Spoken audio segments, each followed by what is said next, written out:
I was 12 when my folks sent me to Grandma's for the summer out in the boonies of rural Ohio.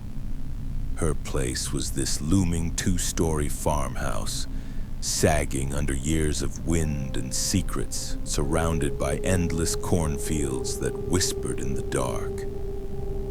I figured I'd be bored out of my skull, stuck weeding her garden or something.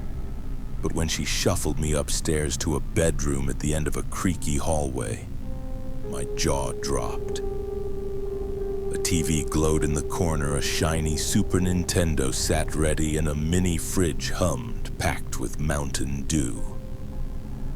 Jackpot. This was gonna be the best summer ever. That first night, I sank into Super Mario All-Stars, my thumbs dancing on the controller. I tore through a 12-pack of Mountain Dew, the fizzy rush keeping me wired.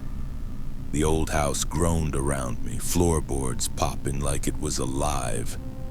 But I was too lost in the game to care. When I finally crashed, the sky was turning gray with dawn. Grandma worked the night shift at a rundown motel off the highway, so she let me sleep all day. When I woke, the house was dead quiet, just a note on the fridge. Back at 6 a.m., chicken in the microwave. I grabbed the food, snagged a couple more sodas, and hauled it upstairs to dive into The Legend of Zelda: A Link to the Past. The game's temple music was this low, brooding hum. Cool at first, but after hours it started to feel heavy. It was past midnight and I was alone in this creaky old place. The house felt too big, the shadows too deep. The music wasn't helping, twisted my nerves. I needed another soda to shake it off, so I headed downstairs. The hallway was dark, the air thick, like the house was holding its breath. Halfway to the stairs, I froze. Footsteps, quick, sharp, clattered from the living room below. My heart jumped. "Grandma home early?" I called out, my voice wobbly, and raced down the stairs. But the kitchen doorway was empty. Then something moved. A flicker, like an old woman hunched and wrong, darting past the door. She was too fast, her shape smearing like a bad TV signal. My pulse hammered.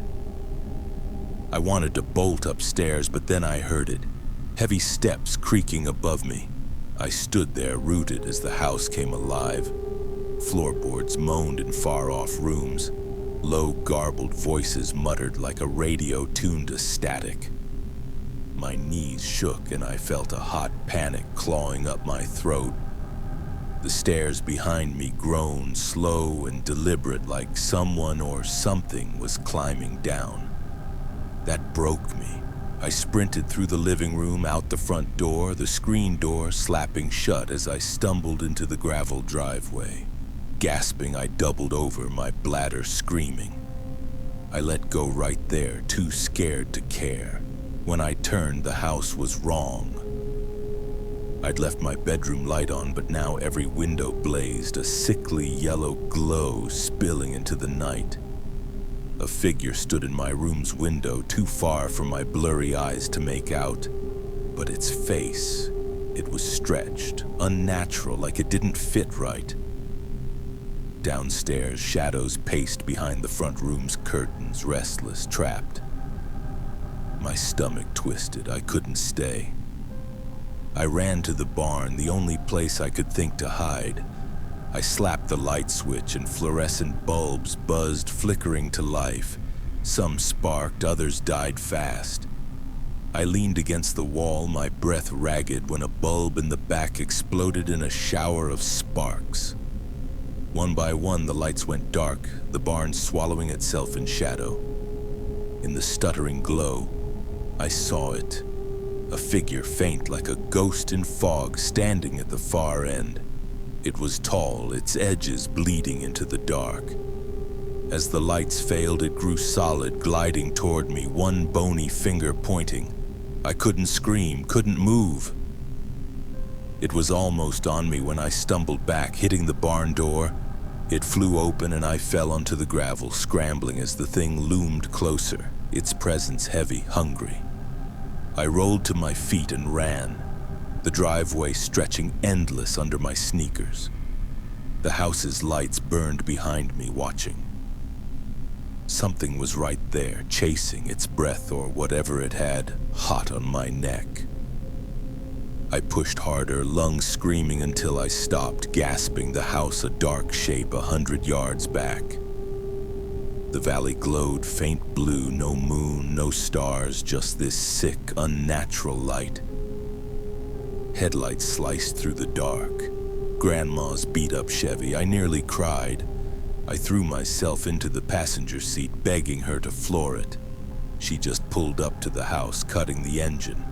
The windows were black now, the glow gone. I spilled everything, the old woman, the barn thing, the window faces. But she just laughed, her voice warm but dismissive. "Too many late nights, kiddo," she said, mussing my hair. She led me inside, the house quiet, normal. She fed me cookies, poured me milk, and tucked me in, blaming my wild imagination. I was too drained to argue. Sleep took me fast.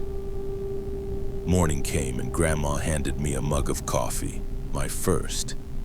"If you can't handle nights alone, you're going back to your folks," she said, her eyes kind but firm. "Stay up today, sleep tonight while I'm gone. Deal?" I nodded, sipping the bitter stuff, feeling grown. I gamed all day, blasting through levels, trying to drown out the night before. By dusk, I was beat. Grandma left for work, and I crawled into bed, telling myself it was all in my head. I'd sleep and it'd be fine, but sleep was a trap. I tossed, caught in a nightmare. I was in the farmhouse's living room, messing with a wooden toy horse. My sister was there, giggling with a sock monkey. Mom knitted on the couch, Dad out in the fields. Then, gunshots, close and sharp. Mom screamed as men in ragged coats kicked in the door, their faces hard, scarred. They dragged her and my sister into the next room, laughing like hyenas. One turned to me, his eyes dead, and slammed his rifle butt into my face. I hit the floor, the world spinning. Screams echoed from the other room. I tried to stand, to fight, but he spun back and fired. The gunshot roared, sparks flashing. Pain ripped through my chest, and I woke screaming. The clock blinked 12:23 a.m. My heart pounded, the dream's claws still in me. I lay still, begging my pulse to slow, but the house wasn't sleeping.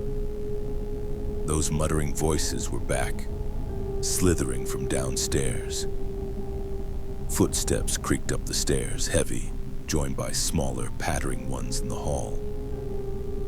I yanked the blanket over my head, my breath loud in the dark. I hadn't prayed since Bible camp, but I whispered one now, desperate. It didn't stop the door from creaking open. Footsteps crossed my room, stopping at the window. Something was there, staring. My mind painted it worse.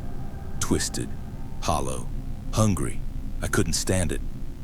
I peeked and screamed. A girl stood over my bed, pale as bone, eyes black pits. She looked like my sister from the dream, but wrong, her face twisting into something starved. Her hands clawed at the blanket, cold fingers brushing my arm. I shoved past her, her screech shredding the air, and ran, her footsteps pounding behind me. At the stairs, I skidded to a stop. One of the dream's gunmen stood at the bottom, his scarred face lit by that same blue glow. His rifle gleamed, but I was too scared to freeze. I charged, bracing, and passed through him, his body dissolving like ash. He swung his rifle, but I was gone, tearing through the hall. In the living room, a hand grabbed my arm, yanking me down. It was Mom, or something wearing her skin. Her eyes burned, nothing like her real ones. She slammed me down again when I tried to stand.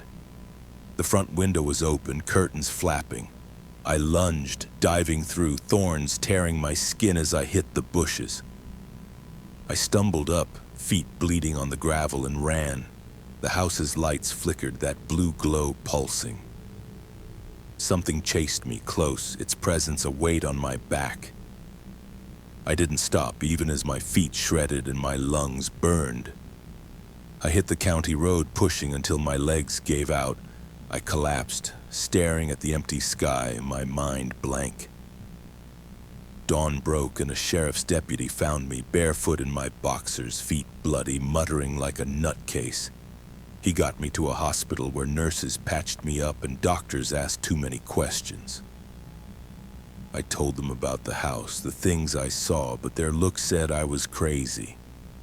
They kept me a few days talking about stress and episodes. When Grandma came, I begged not to go back. She stopped at a McDonald's, handed me a Big Mac. "We're going to the house," she said. I choked, fries flying. "No, please, anywhere else." She cut me off. "Your parents will be there by 5. You're going home." Relief hit, but even a minute near that place made my skin crawl. We pulled up and I stayed on the car's hood, watching the house like it might lunge. It looked normal, too normal. When Mom and Dad arrived, I didn't grab my stuff. I slid into their station wagon, eyes locked on the house as they packed my Nintendo. Dad started the engine, the gravel crunching as we pulled away. Dusk was settling, the fields dark. In the corn I saw him, the dream's dad, pale, staring. Men with rifles closed in, their laughter sharp in my ears. I never went back. Even now that house haunts me, its lights burning in my dreams, waiting for me to step inside again.